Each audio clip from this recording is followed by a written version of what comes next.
So good to see everybody. But I can't see everybody this morning because I'm using my iPad in the country, and it's a very beautiful setting here and beautiful morning. And I hope it's beautiful where you are. And we're going to find out. I thought we were going to find out who we are and why we're here, but Jim says maybe we're going to find out that we don't know. So I don't know what will happen. I was counting on by 10 o'clock knowing who I am and why I'm here. But I think that was false advertising. So Jim, we're so happy to have you facilitating us this morning with these big questions. I love the big questions. Well, I wanted a question large enough that we can all fall into it and still have room for other things. So good morning, everybody. Good morning. Did you all have a nice holiday weekend? So this question I asked is an example of something called saming. It's a word derived from the word othering. Othering is a practice of excluding people from some real or imagined community, declaring them other, by extension, not fully human. And saming is the reverse of that. It's making us identical by flattening and trivializing who we are. For example, assuming that we're all Americans and had a holiday weekend, and that it's morning, and Shekafe just told us that it's evening where she is, but I pretended to ignore that and say good morning. Other ways we can same each other is to speak as if we're all members of some presumed default race or religion or gender. Saming is a technology of belonging. We fit in because we have amputated the parts of ourselves that were sticking out.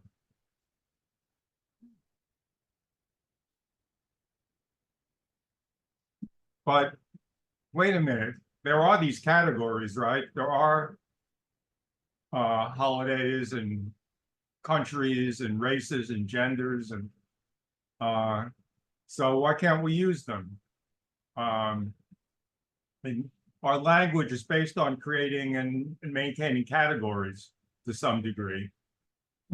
Say a word like table is to invoke the commonness of all tables for practical purposes, even though right in this room, I have a table over there and there's a table down there. They look nothing like each other, but we same them, we give them the same word, but tables don't worry about that because as far as I know, tables know who they are and what they're doing there. If tables know anything, that is. And say when we do physics, we like to think that all electrons are the same. But I don't like to do that. I like to think that I enjoy thinking of electrons as each being different from each other. Like snowflakes, but snowflakes, you kind of know how they're different. Electrons, you don't really know how they're different. In fact, most people just think of electrons as you have an electrical wire and you got electrons flowing through it, electrical current. You think of those electrons as all identical, but why think of them identical? Why can't they all be different? Some of them may be thinking of going the other way, but they kind of get caught up in the crowd.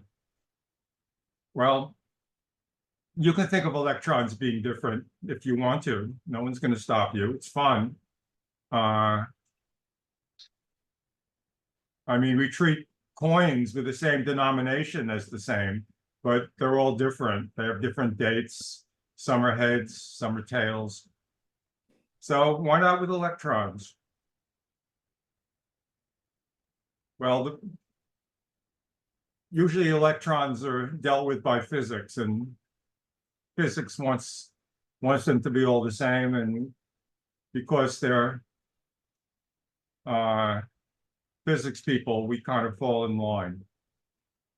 All the electrons get samed. The world of categories is what Gene called the unit model.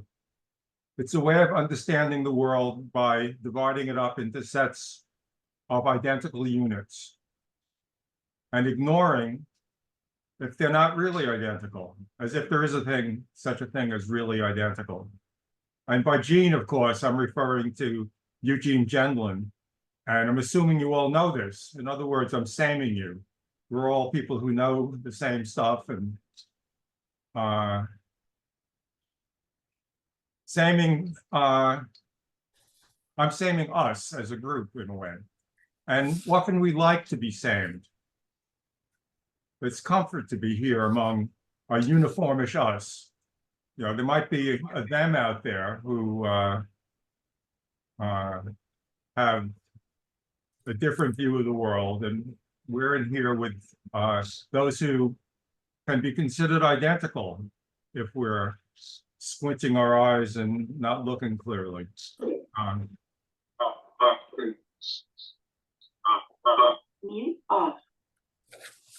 Well, there's somebody who's different. Who can that be? All right. So we like to be same because we feel at home. We belong, even if all of us are in favor of diversity. We are, right? We're all the same here. So when I ask, who are we and what we're doing here? Uh-oh. When I ask who we are and what we're doing here, who is the we? Who is this we? This is being part two. Maybe the we are those who came to part one. So if you didn't come to part one, maybe you're not part of this we. Now we are all the we. Everybody here is part of that we. And if we do a part three, you can still be part of that we. I'm certifying you as part of the we. But I will do a mini review of part one, just to bring this we together. And let's see if I can.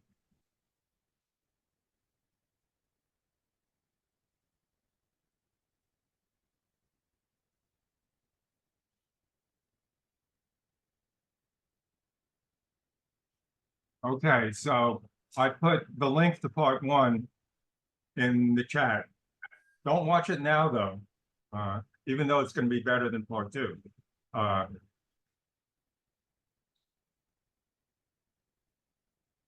in part one, I spoke of the many ways to ask the question.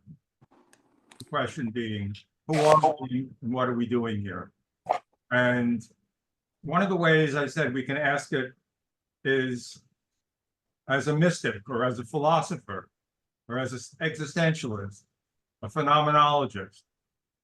And I said that when we did that, we already sort of knew who we were. We were philosophers of some sort. But I was worried in part one. We mainly answered the question as existentialists, and I thought we did a reasonably good job of it. But I said that when I was asking, I was more bewildered. I was more confused. I was the person who needed help in answering the question. And then I sang you a song which didn't record very well. So if you listen to the recording, you're not really going to hear it. Those of you who may have come for a song today, you're not going to get one. So, but you can leave now. If there's a part three, I'll try and do a song again. Also in part one, we refused the question with one that sounds similar, but is really very different. And that's the question, who am I and what am I doing here? And it sounds similar, but I never ask who am I and what am I doing here. And it's not because I avoid asking it or because the answer is obvious.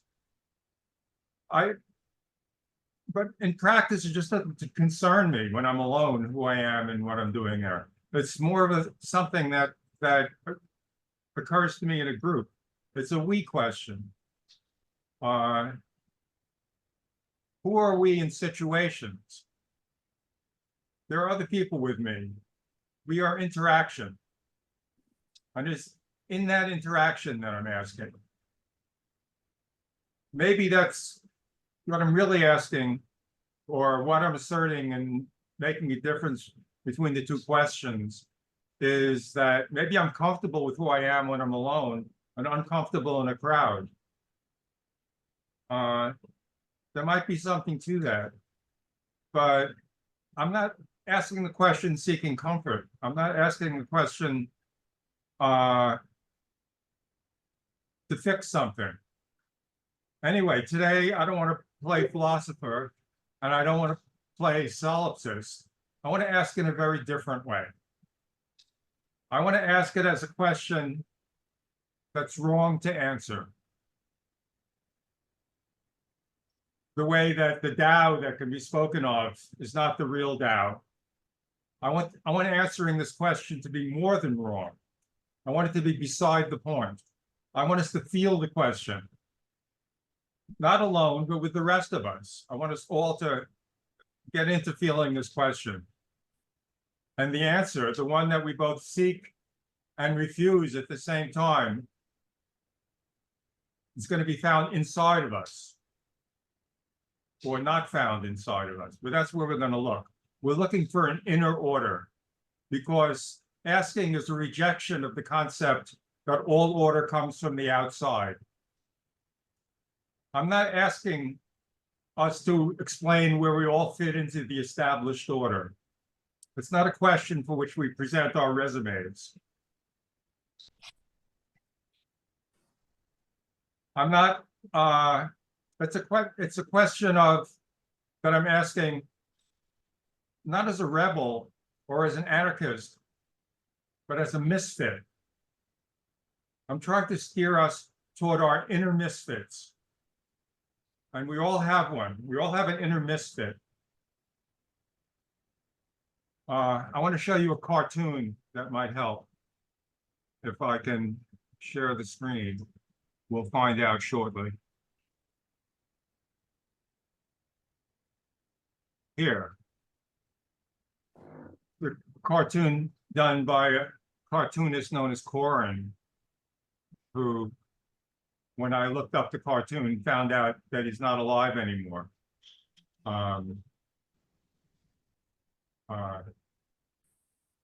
So either he now knows who he is and knows what he's doing, or, well, we don't know. We don't know about people who aren't alive. At least I don't. So they're looking in this car, and he says, well, there's your problem. The problem isn't machinery. The problem is life. Life is the problem. I mean, that's kind of what this cartoon is telling us.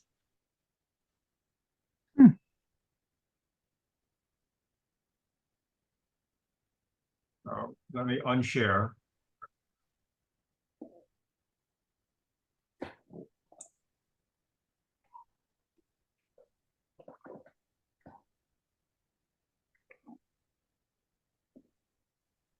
So in part one, I told people that whether they asked the question, wondered about things like this, or whether they did not ask the question, that they came to the right place. I want part two to be for people who are not in the right place, who worry there may not be a right place. So if that describes you, you've come to the right place. Well, you may not feel that way, but you have. This is the right place for not feeling you're in the right place. And that's kind of a focusing paradox, because I'm asserting your sense of the situation is incorrect. You feel not in the right place, and yet you are. But if you're like me, it's a familiar situation. Those around you insist on a reality which feels wrong. And it gets worse because they tell you that your feeling of wrongness is okay, because we all feel that way at times. So, what are you supposed to do with that? I'm not sure. This is the feeling. It's personal, and it's about our relationship with the group at the same time. And I want you to understand, and I want to understand, why aren't we asking this all the time? And I already said that part of the answer is that it's a comfort to feel that we know who we are and what we're doing. To not even notice the need for the question, because noticing would make us uncomfortable. Just like we wish the inner critic would shut up. We wish the inner misfit to vanish so that we can belong. But we need both of those. And in some sense, at least this was the feeling I had when I was thinking about this, the inner misfit is just like the inner critic, but on a group level. That we are critical of the feeling of belonging. So can you have that feeling that you're in the wrong place and therefore you're in the right place? What do people think? Anybody?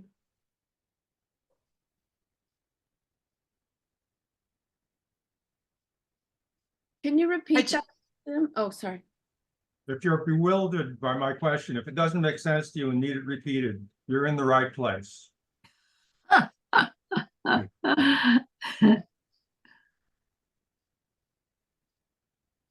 I want someone who doesn't know what they're going to say to say something now. I don't know what I'm going to say. That's great. That's great. Pauline? Yeah, I don't know what I'm going to say. And I suppose it's the power of and. And after that, then it's in relation to the not knowing. You know, it's not the general not knowing or the group not knowing. It's kind of like, I know it is you. I know it's you that's talking, Jim, because I can see you. And from that, then we're in relationship. I'm not asking anyone else. At least I have pinned one down. And I'm not pinning you down, but it's the excitement of that in some way, you know, at least my brain is functioning, you know, so we're not playing games, you know.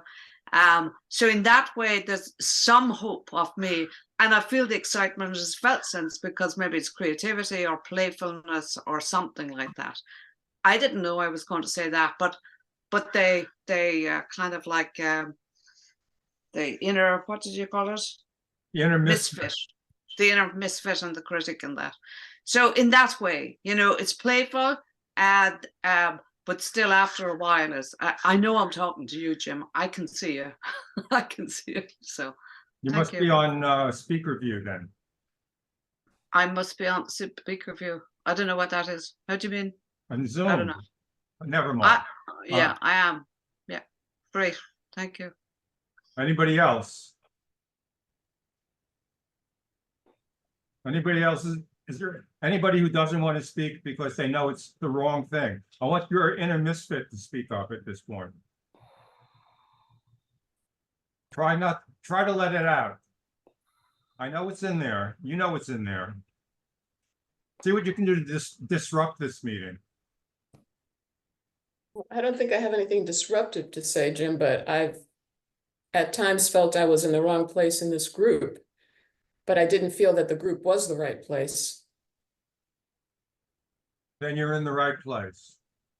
And that is a little disruptive because okay.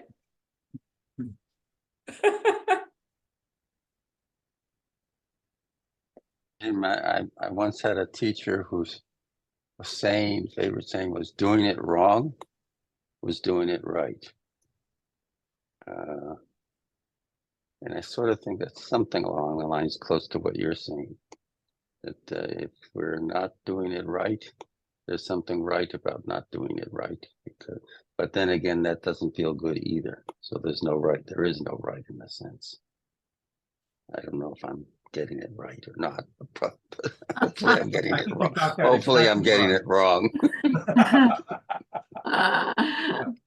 Well, I think that the right and the wrong, we're trying to transcend the right and the wrong by saying we're wrong, but there's a kind of focusing right, which is different than a unit model right. But the thing that came to me that I think is wrong because it simplifies or makes a handle is now I can't remember who That's said good. it. A Buddhist. Yeah, I'm on the right track. And he said, we're all just walking each other home. Ram Dass. Ram Dass, yes, that's right. Yeah. And of course, then you say, well, I don't want Trump to walk me home or something like that. But on some other level, I like that feeling that we're all struggling to find a direction and that we're all doing it together and we're all in some way like birds knowing what direction home is, even though we go astray. Or I think you would say, Jim, which makes me say it, that the going astray is part of the direction home. Astray is when you lose your sense of misdirection. Mistaken in that you think you're going astray. Mm-hmm. My attention goes to disruption. And I'm thinking, what does that even mean, disruption? Is it like something that I think how things should be and it's not being met? Or is it, am I just half asleep and then something happens that sort of wakes me up? That can be a disruption. And I'm thinking maybe I need to be more welcoming to disruptions. Because I think the pattern in me is disruption or no, contracting. But what if maybe there's something there that's good for me, or that's interesting, or maybe that shows me some judgments I have that I don't need to have. So thank you for that. I want to see if I can disrupt that a little bit. There's something too positive about that. It's too comfortable saying that. How am I doing? Could be. And it could not be. That's even better.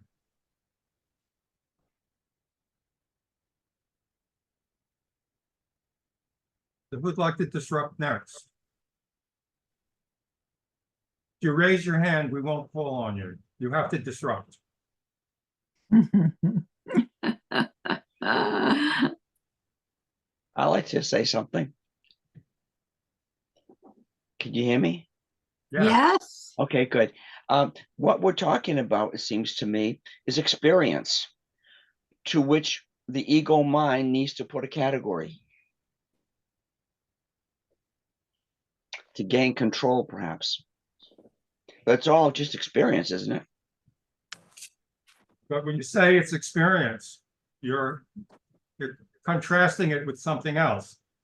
Like a little earlier when you weren't experiencing anything. Now we're experiencing.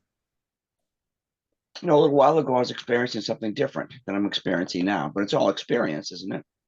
Seems Yeah, so. if anything is all something, then what's its opposite? How could we have something that takes up all the room? Because you have to distinguish it from what came before or after, or Otherwise, what's the good of the word? It's not telling us anything. Except that I'm experiencing something now, apart from before or after. To which I have an ego need to put a category to it. So I had some sense of control of the experience. But that can change in a heartbeat too. I hope so. I want less control. Yeah.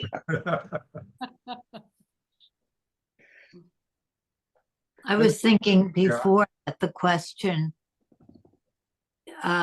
goes back to a little further to what do we mean by we? What our purpose is, who is this we, or what is the feeling of we? And you're making us, Jim, into a different we. You are encouraging us to disrupt and rethink and recalibrate and give in to not having control and go beyond control. And you're making us disorderly.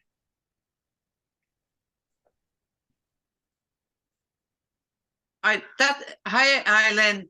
That you're assuming I'm interrupting and disrupting. I'm not sure. I know Jim knows the answer. I don't know anything. You'll know whether I'm interrupting or disrupting. You put a word on it, because once a word is put on something, then it defines it. But it defines it in relation to the person that's doing the definition. So when Robert says it was all about experience, I really liked that. I wrote it down because at least then I could say, okay, I could get a handle. We know that. I know that, because that makes me a part of we here. So when Lynn, you said Jim is making us into a different we, you're assuming that you know who we are. You know, it's like Jim wouldn't have that power to make us collectively into we. He could goad us and push our buttons. But I think that's what he's after, and he's doing a good job. I think that's what he's after. He's provoking, and he's being provocative in the creative sense, of course, you know, but we know that. I hope so.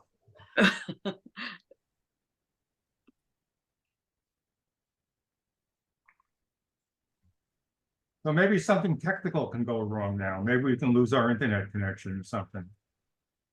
That's what I just had. But we're on the same internet connection. Can you hear me? Yes. Yes. My computer just shut down. I had to go on the iPad. Now I'm trying to do this again. You know, Oh, and which brings up but it's so interesting because that's exactly what I was going to say. That was my comment before everything broke down. I was going to say that all this disruption, all this belonging, even if it's disruptive belonging, or if it's oh come on, or if it's there we go, if it's it requires trust. I mean, I don't, you know, it's like you're kind of talking about doing something different, and I feel like if trust, you know, really came up for me, that, you know, this whole idea of, you know, be disruptive. I mean, so it's hard sometimes to just be in a room with another person and not know that they weren't one of those kids who made fun of you in 8th grade. You know, how do you know who you're dealing with? You know, with me, it's always about paranoia. Although I don't think of it as paranoia. I think of it as traumatized people who are just having a hard enough time, you know, getting up in the morning and having any kind of relationships with anybody. And you're talking about these, you know, rarefied super duper ones where you're going to really take risks. And it's idealistic in a sense for a lot of us. Idealistic. Yeah, and being on Zoom is idealistic too.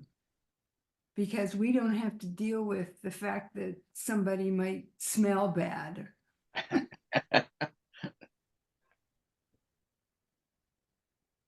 I want to hear more about that.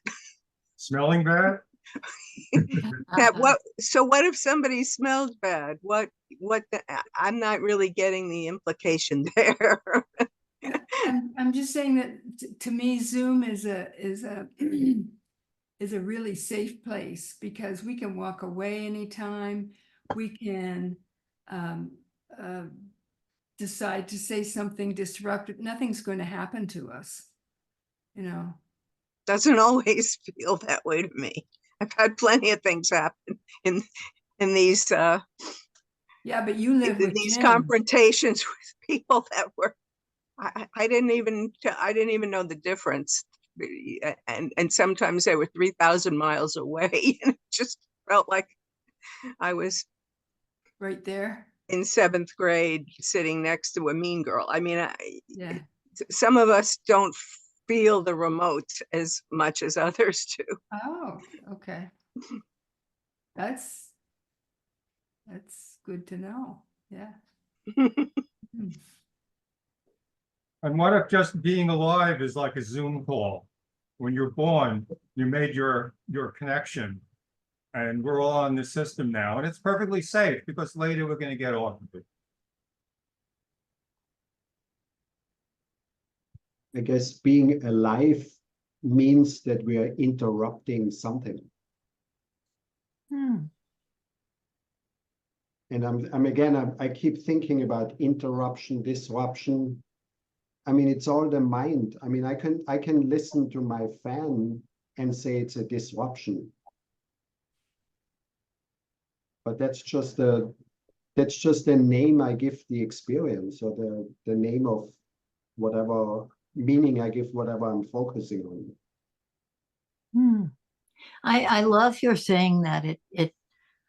It brings to mind something about maybe we're all here to disrupt the way life is going.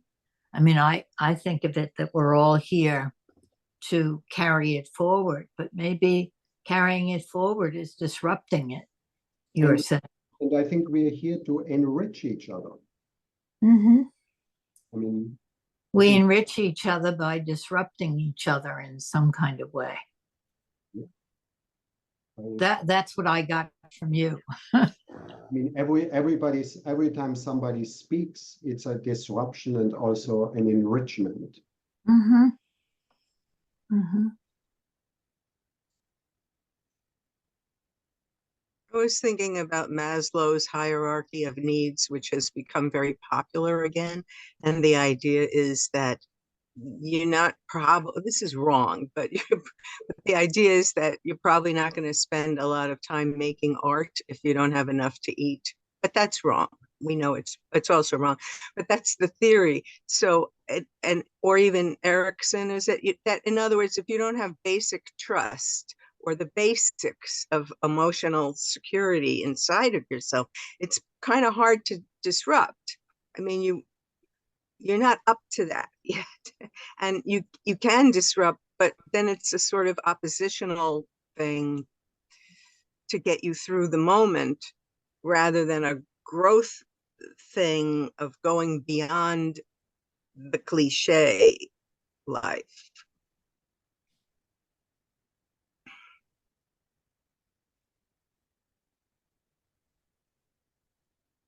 What I get there is that you disrupt without wanting to disrupt. You're wanting to fit in, but then with a lack of trust, you're disrupting. And then saying, "Oh my God, I just want to wake up and live my life.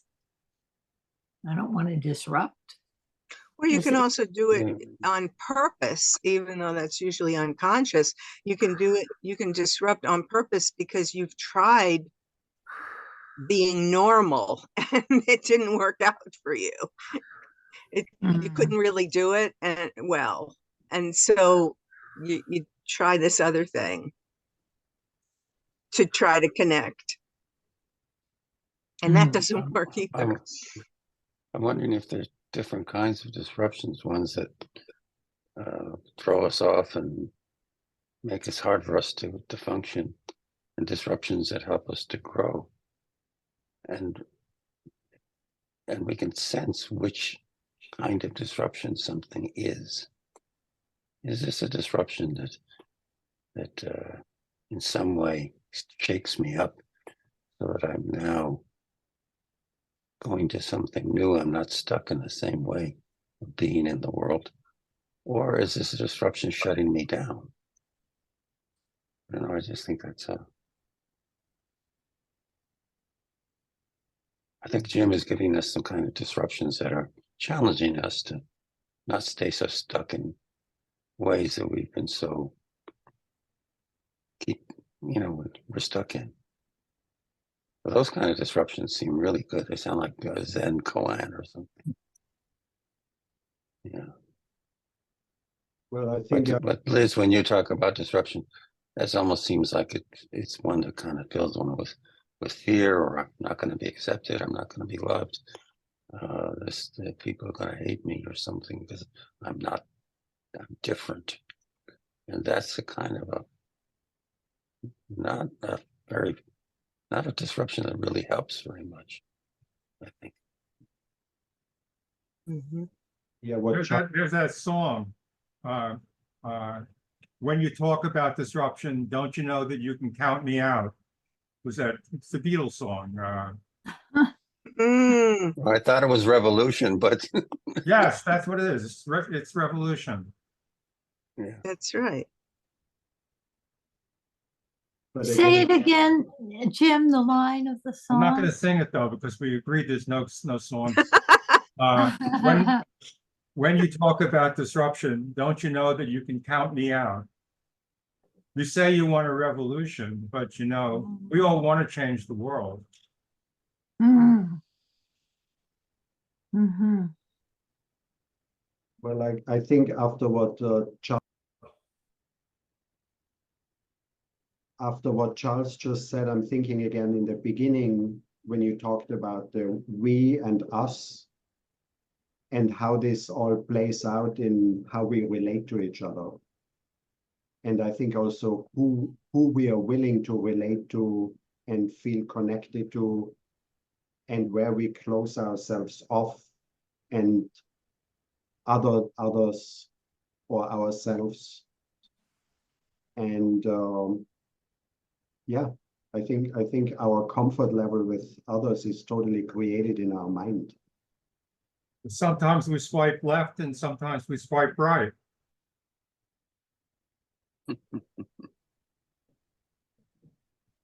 And what about the perception? The word disruption, like how that lands with me. Like I could feel it in my body when this started going about this disruption. Mm. It could be something very different for somebody else. And I think it was, I can't remember if it was Robert, but about the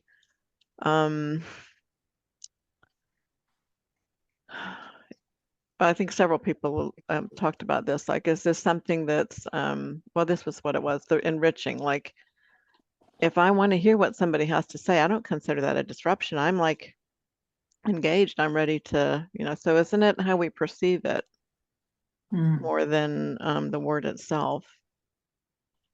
And even when it's, let's just say it's something that we feel uncomfortable about, maybe that's our disruption. And whether I take this to use this as a path of growth or whether I take this to grumble, or maybe some of both.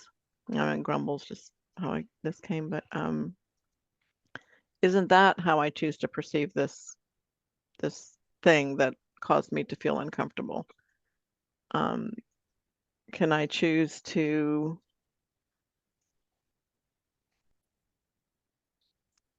I suppose it to some degree depends on how present I am, how identified I become with it. I kind of fall with it, or and maybe temporarily, versus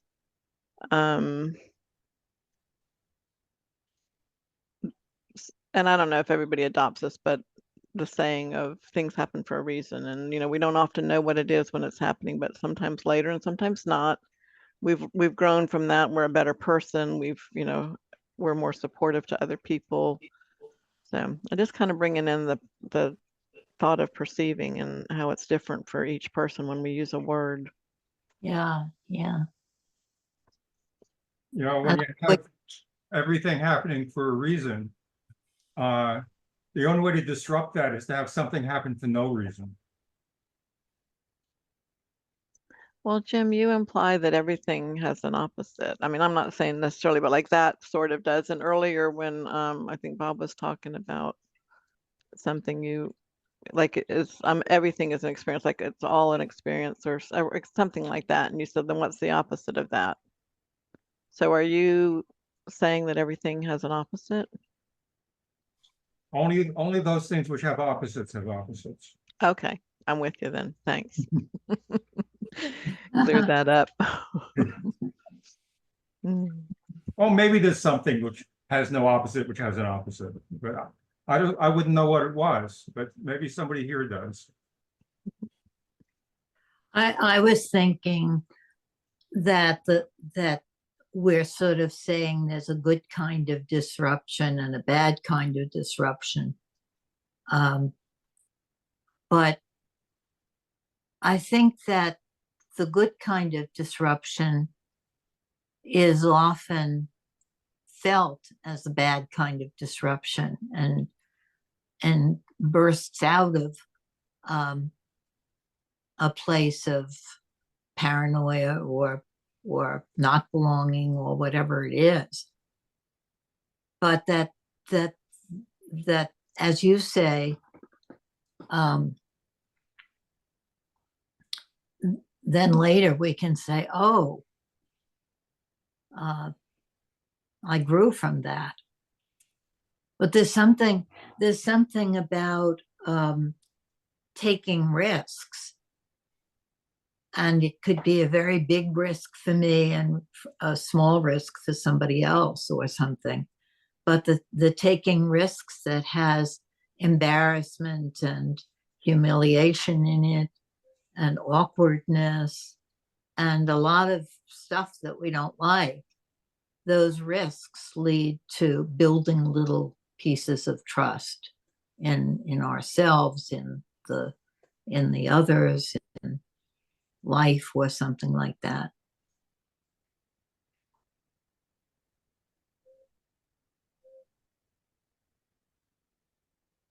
So a bad kind of disruption was when my cat woke me up this morning.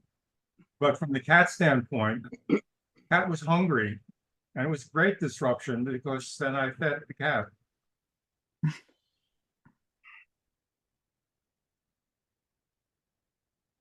One person's disruption is another person's dinner.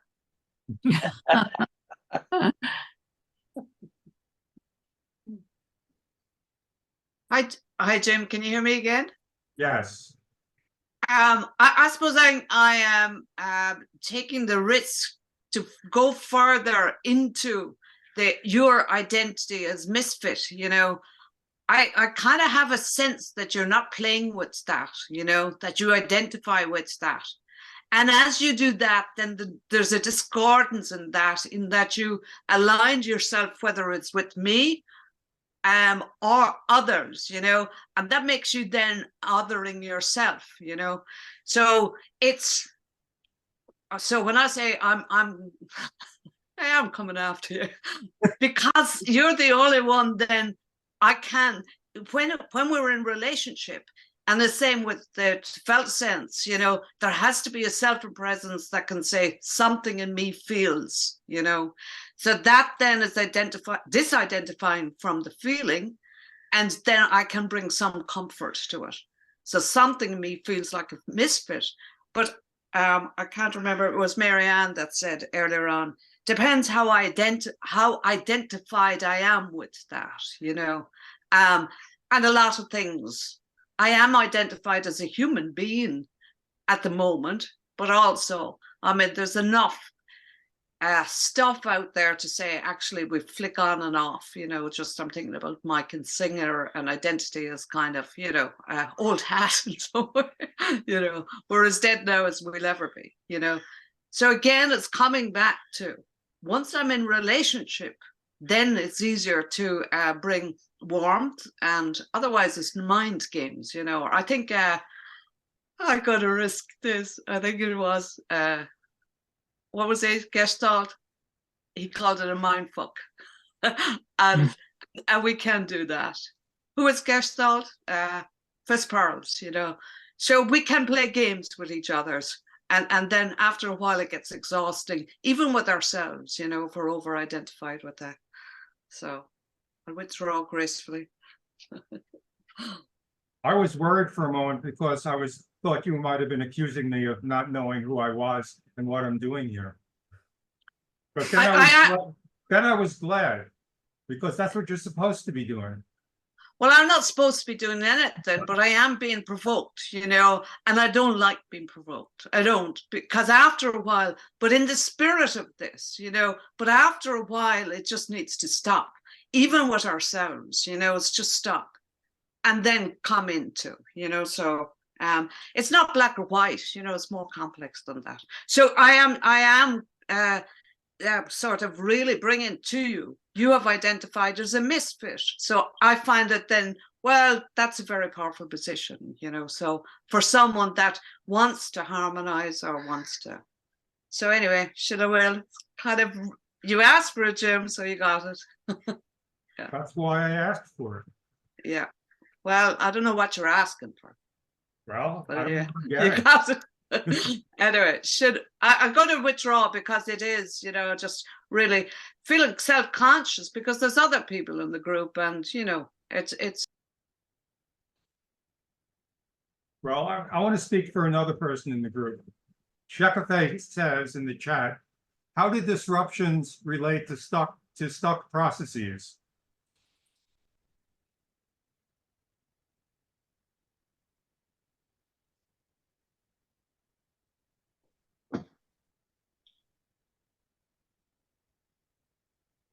Well, I wanted to ask, I didn't want to answer. Well, it just.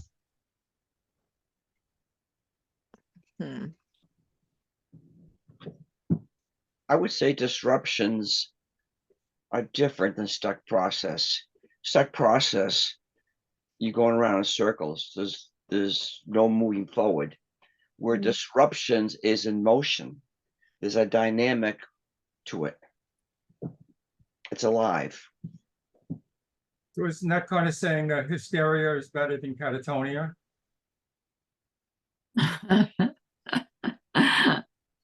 Why not?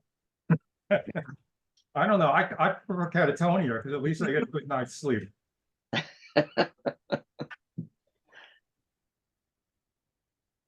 I heard Pauline as challenging, Jim, challenging your identity as a misfit and saying that then she wanted to disrupt that.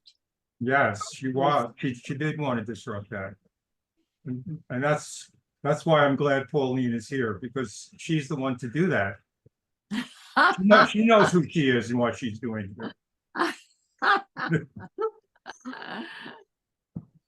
I didn't want to disrupt it, Lynn. I wanted to name it and say I saw it, because I find it very difficult to be in a relationship with someone that, you know, sees themselves as, you know, othered, you know, so but yeah, and again, it's like if it was the intimacy of a group, you know, in the intimacy of a safe group, this is a public forum, you know, so it's almost like me having a mic, you know, and I find it very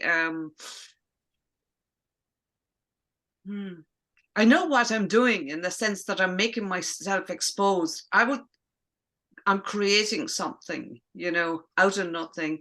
And I think that might be another word for disruption. It's a creativity, but it's not very comfortable, because I'm bringing attention to myself in a way that isn't personal, you know, in that I have no one to be in relationship with. No one's going to hold me. You think Jim is going to slip and really hold me in this? He has an intention of getting intimate, you know, even with the subject matter, and that's fine. But it's a provocation, then, you know. So I think that's a great place for us to understand my conception of what we should be doing in breakout rooms. My idea for today is to have breakout rooms where instead of getting together, we fall apart. We're going to have anti-breakout rooms where we each come to the breakout room with our inner misfit. I mean, how many of you have ever been here and was put in the breakout room and felt like, oh, I wish I was not in this breakout room. I wish I was in a different one. Well, today, that's what you should be feeling. I want you to all feel like you were put in the wrong breakout room. And I want you also to feel that these are your breakout room instructions that I'm giving now. And I want you all to feel that you don't really understand the instructions of what you're supposed to do in the breakout room. And you felt that way before, so you know what that feels like. I want you to all feel that way, that you don't know what to do, but I want you, in addition, to feel that the other people in your breakout room do. But you're ashamed to ask them. You're the only one in the breakout room who doesn't know what to do. Wow. And I want you to kind of sustain this feeling of inner misfit for as long as you can. Kind of sit on the fuzzy edge of alienation and see what it feels like in this cozy little breakout room, and see how long you can sustain it, which probably won't be all that long, because I expect you all to fail at this. And what I really want to know is what happens when you fail. I'm looking forward to the success of this failure so that we can figure out what happens next. And that's going to be the surprise that we can all talk about when we come out of the breakout room, if we ever do, because who knows what's going to happen. The whole world could come to an end. So Christine, can you kind of throw us all somewhere? Can I just have a comment I'd love to make here that I think you're helping us to see that the inner misfit is also the inner mystic. That's a good wordplay too. So that has that going for it. That's what I first thought he said too, Lynn. Yeah. Me too. We're going to say goodbye to Charles, though, because he has to go. Bye, Charles.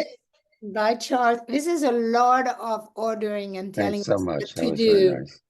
And I have a little bit of a that's a misfit for me, definitely. You telling us what to do, what you want, what's happening, what, you know, as if your perception is the right perception, all of this. Yeah, that's hard, isn't it?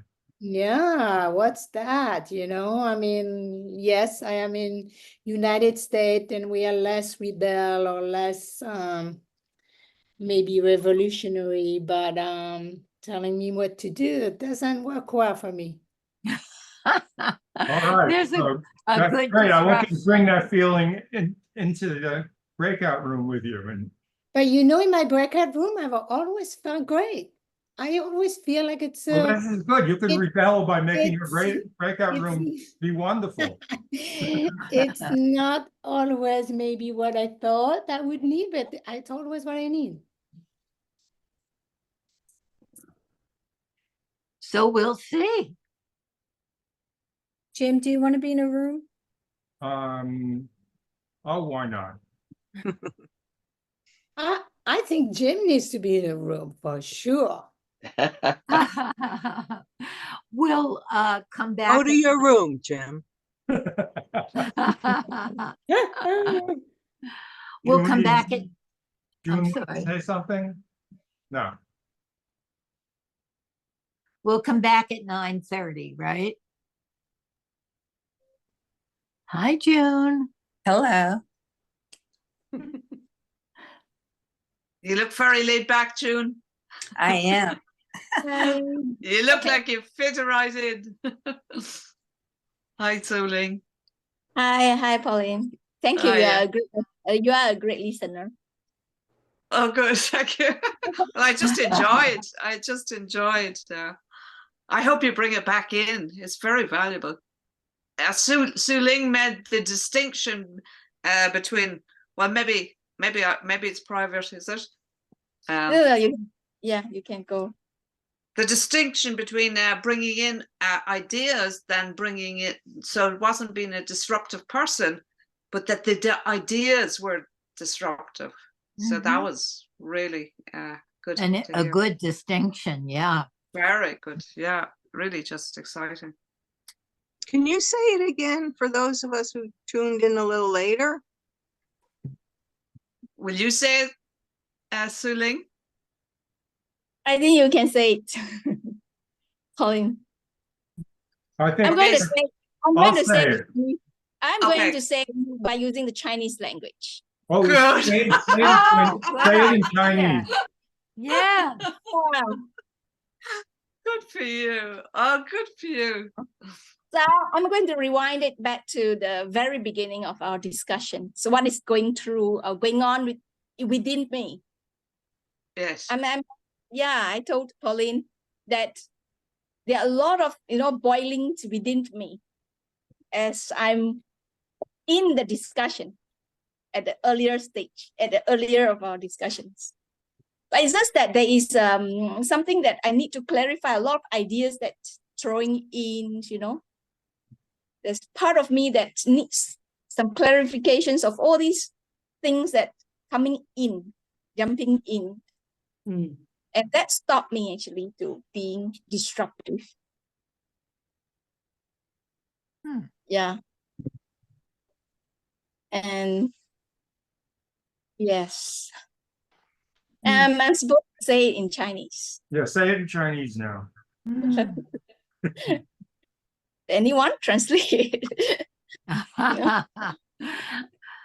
Okay. I have a question. Vivian isn't Where here. does she get the clarification from? Who is speaking? Yes, I said, where does the clarification you talked about come from? No, just to clarify what is there. What is the right thing to do? Why is the right thing to say? What am I supposed to say? There's so many things within. Right. And how do you make that decision? And I try to tell myself probably how to make the decisions. So the thought process is, I started with, I'm not sure what is the right thing to say here. And then something to do with that right and wrong brings me back to myself. Or probably the right direction is to go backward to go inward. Why don't I just stay with myself, with all these doubts I have, and let things fall off?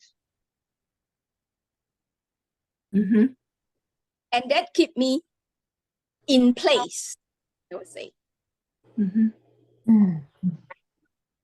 So I I want want to to ask hear- if anybody had a terrible breakout room and they want to complain about it. Anybody?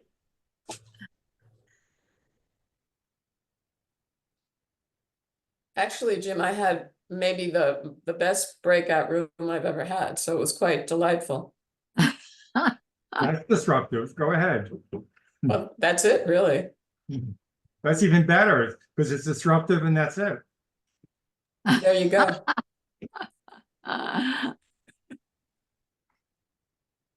I'm curious about what made it the best breakout room. Well, for one thing, Lynn, I normally don't even join the breakout rooms, but today the thought didn't deter me, or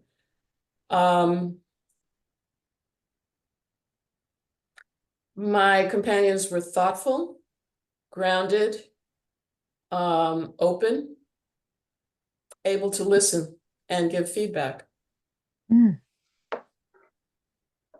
And I think that I started off by saying something, and I have a tendency to hang back. In fact, I feel, okay, I can be in a group that's of 3 because that way I can hang back and kind of hide.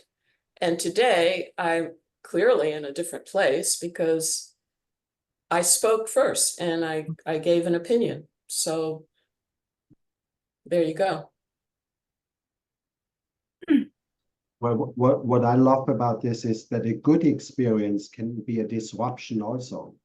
Yes, If you're yes. going along in a pattern of I don't fit in, I don't like groups, I can't, and this is going to be another experience like this, and all of a sudden, wow, that's a disruption.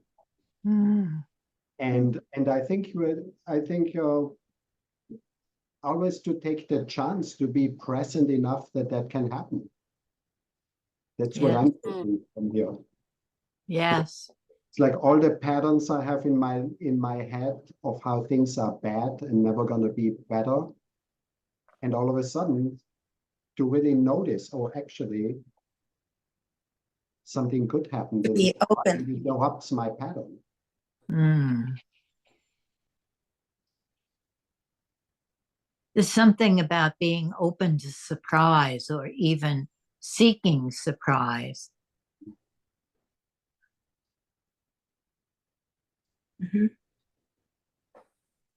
I'm surprised that Ina's here today.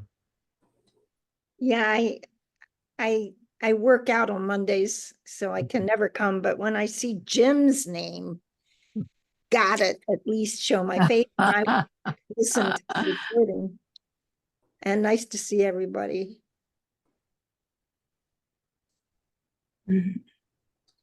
So the disruptive or the disruptions itself is a reward. Can be.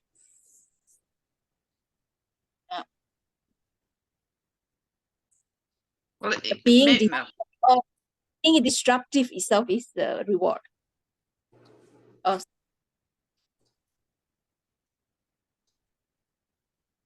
Pauline, you want to say something? Yeah, I think Suling, what you said, I found really new and fresh. And it was even in our conversation, it felt like that it was almost focusing, you know, even though we hadn't that intent, new things came up in the, you know, listening to each other. But what you said was that,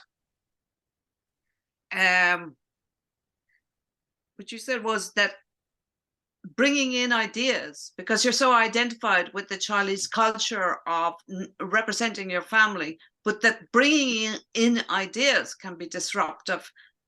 And the distinction then was the value, that there was a tension between you being valuable as being quiet and not disruptive and bringing in ideas. I thought that was very fresh.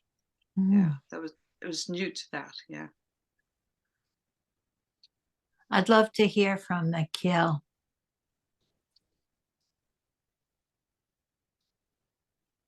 Hello, Lynn.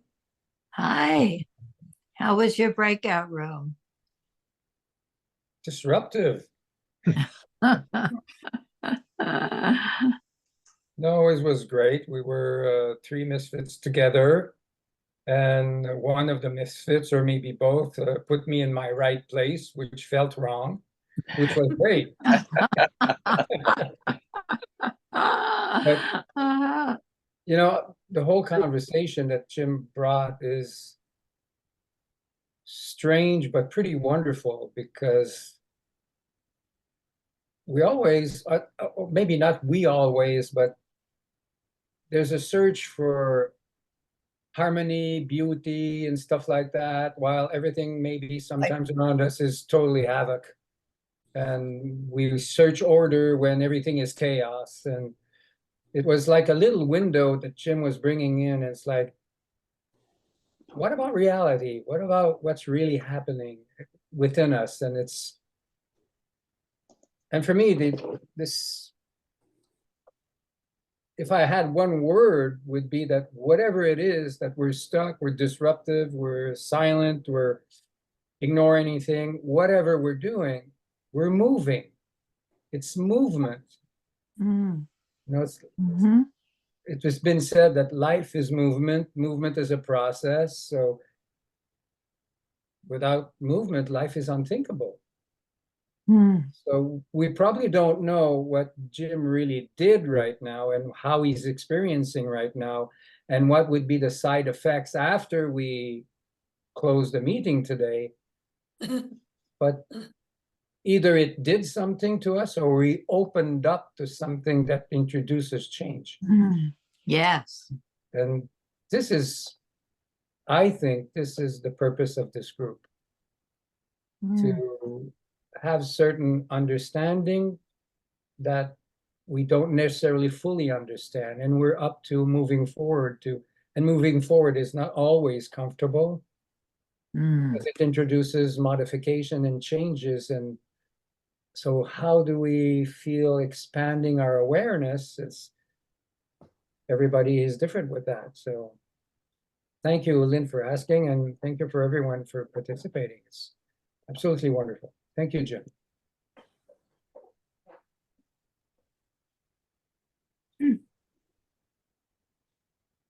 Brings up an experience I had as a young woman studying art, and the art teacher was trying to disrupt my art making, and she said, you better really watch your tendency toward the decorative, or someday your painting will be hanging in a gallery and people will walk by and say, oh, that's nice. And I thought that was so intriguing, because I wish that my paintings would be hanging in a gallery and somebody would say it was nice. And then I saw from her point of view that that's the worst thing that could happen. Hmm. Do you still believe that, Lynn? Do you still believe that? That well, that being nice is just an awful thing to be called. Yeah. Yes. Like if people said, oh, the Helpers group. Oh, that's a very nice group.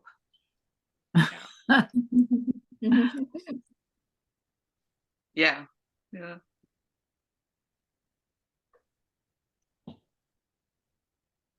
Well, you're very nice, Lynn. You're very nice. Oh no! Oh no! Save me!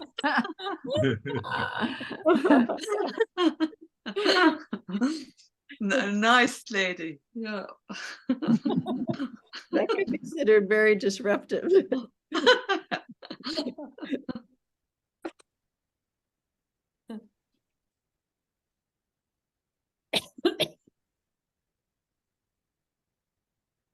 I just want to highlight something Jim said about because I'm thinking of, in meditation, we also slow down to perceive movements. So it's like everything is movement, but it takes a certain presence to really experience that. Because so much we are just in the thought about it, like how nothing is changing or how nothing is the way we want it to be. And I'm thinking, I heard that from Shinsen Yang, and he said that, like the famous statement, "This too shall pass." He said, if we really pay attention, it is changing right now. So even the stuckness, right, is a movement. And if we really pay attention,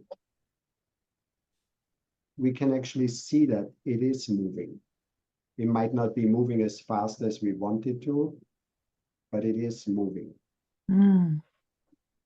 Yes. I'm thinking of the music of Philip Glass and some of the other minimalists, and I never liked it because it was same, repetitive. And then I read an interview with Philip Glass, and he said, no one measure is the same.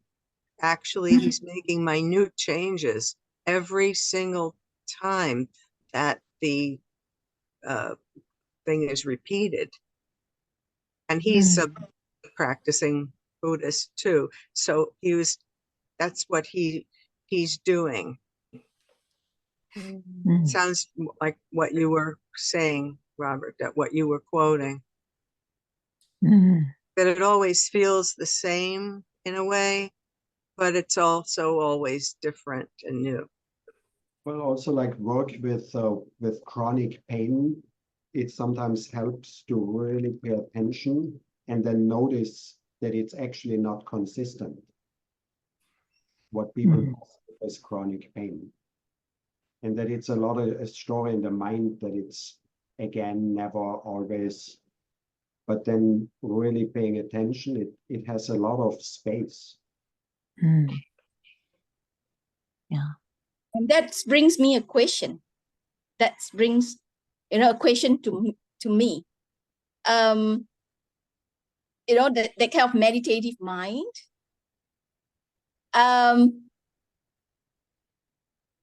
It's quite common for me to sink into the meditative mind. Like, to enjoy the passions of the world, the me. Okay. But again, when come to a discussion, like, being with others, if you are just sit quiet, I mean, there is always,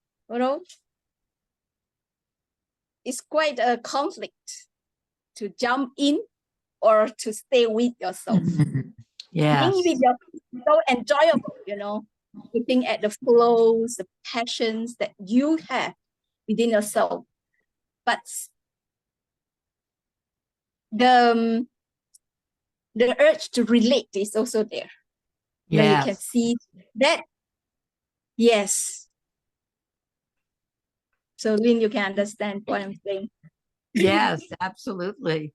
I'm thinking that this discussion is getting richer and richer, and we'd love to go on, but I think we need to have Dorothy's poem. And Jim, thank you so much. This is very, very interesting and provocative and fun. I'm sorry. Well, I don't blame you. Disruptive answer. Right. The poem today is by Emily Dickinson. I'm nobody. Who are you? I'm nobody. Who are you? Are you nobody too? Then there's a pair of us. Don't tell. We'll advertise, How dreary to be somebody. How public. Like a frog to tell someone's name, the livelong June, to an admiring bog.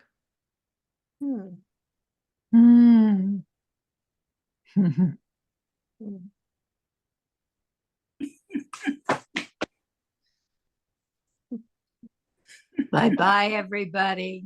Bye-bye. Thank you all. Bye. Thanks, Jim. Enjoy summer. Yeah. Bye-bye. Bye-bye. Thanks, Jim. Week. Thanks, Jim. Thanks, Lynn. Jim.